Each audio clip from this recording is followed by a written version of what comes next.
வணக்கம். இப்போ செய்ய போகிறது கல்யாண ரசம். இந்த கல்யாண ரசம் செய்கிறதுக்கு 2 கப் அளவுக்கு புளி தண்ணியை கரைச்சி ரெடியாக எடுத்து வச்சுருக்கேன். தேவையான அளவு தண்ணி விட்டு புளியை கரைச்சிக்கிறேன்.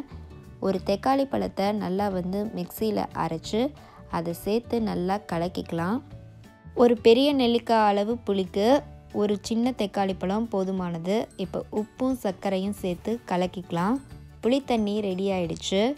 பருப்பு ஒரு 2 டேபிள் ஸ்பூன் பருப்பை மஞ்சத்தூள் போட்டு வேக வச்சுருக்கேன். இது ரசப்பொடி எப்படி தயாரிக்கலான்னு ஒரு வீடியோ போட்டிருக்கேன், பாருங்கள்.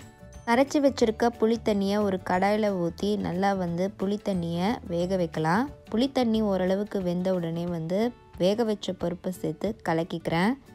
புளி தண்ணி நல்லா வெந்து ஒரு நுர மாதிரி மேலே வரும்போது அதுக்கு ரசப்பொடியை சேர்த்து கலக்கிக்கலாம். ரசப்பொடி ஒரு 2 டீஸ்பூன் அளவுக்கு நான் சேர்த்துருக்கேன். உங்கள் டேஸ்ட்டுக்கு பார்த்து சேர்த்துக்கோங்க. 2 டீஸ்பூன் போதுமானது இந்த மெஷர்மெண்ட்டுக்கு.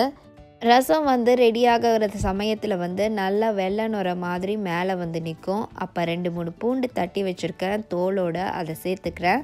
பூண்டு சேர்த்துட்டு ரசப்பொடி தேவைப்பட்டுச்சுன்னா இந்த ஸ்டேஜில் சேர்த்துடுங்க. அந்த நுர நடுவில் பிரிய ஆரம்பிக்கும்போது நமக்கு ரசம் ரெடி ஆகிடும்.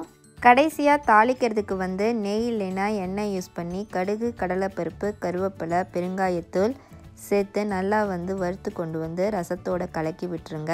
4-5 கொத்தமல்லி தலையை கிள்ளி போட்டுக்கலாம். கடைசியாக இந்த வீடியோ பிடிச்சிருந்ததுன்னா சேனலை சப்ஸ்கிரைப் பண்ணுங்கள். தேங்க்யூ.